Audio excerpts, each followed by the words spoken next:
Ruby Ruiz.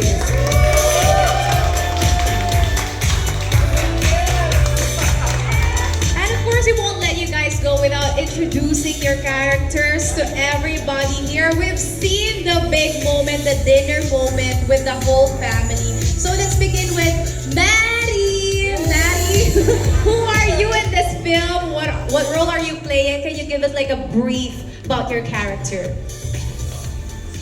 Hello.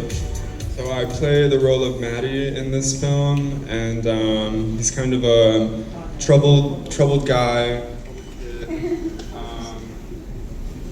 And I think also throughout the film, he's trying to discover like his identity, kind of reconnecting with this side of his family as well. Yeah. I love that. Ang galing! Ang galing! Sanya ni Ronnie Lazaro.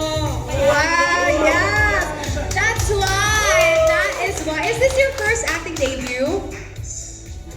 Doesn't look like your first. I mean, that scene sa dining table, that was amazing. And Chef's Kiss. Kung nakita nyo rin kanina, may pina-flash tayong scenes. Meron silang scene ni Miss Jody, ni Jo. I feel like that's also one of the highlights of the film, yung rawness ng conversation and the struggle to be that, you know, open to someone that you don't know and you're not close with. So, ang ganda ng pelikula. Now, Miss Ruby, ikaw naman, what's your character here at gaano ka-importante ang presensya mo dito? Because I've seen the film and isa ka sa mga instrumental doon sa paglalatag ng storya kung paano naging pamilya yung pamilya nila Jo and Paz. I play Des. Okay. Ako yung loyal nilang kasambahay na para ng kamag-anak, na para ng surrogate mother din ni Jody. Dahil nung nawala si Paz.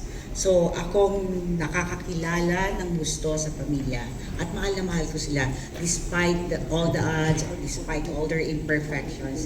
Parang I just fit in. Ganon. Ganon lang yung pakiramdam ko. You complete the puzzle, di ba? Siya yung perfect puzzle piece to this story. So thank you very much. Again, palakpakan po natin. We have Miss Ruby Ruiz and Gabrielle Lazaro. Now may we just invite everybody, our photographers, for a quick photo opportunity with the cast and director of Ganito, Ganyan, Ganoon.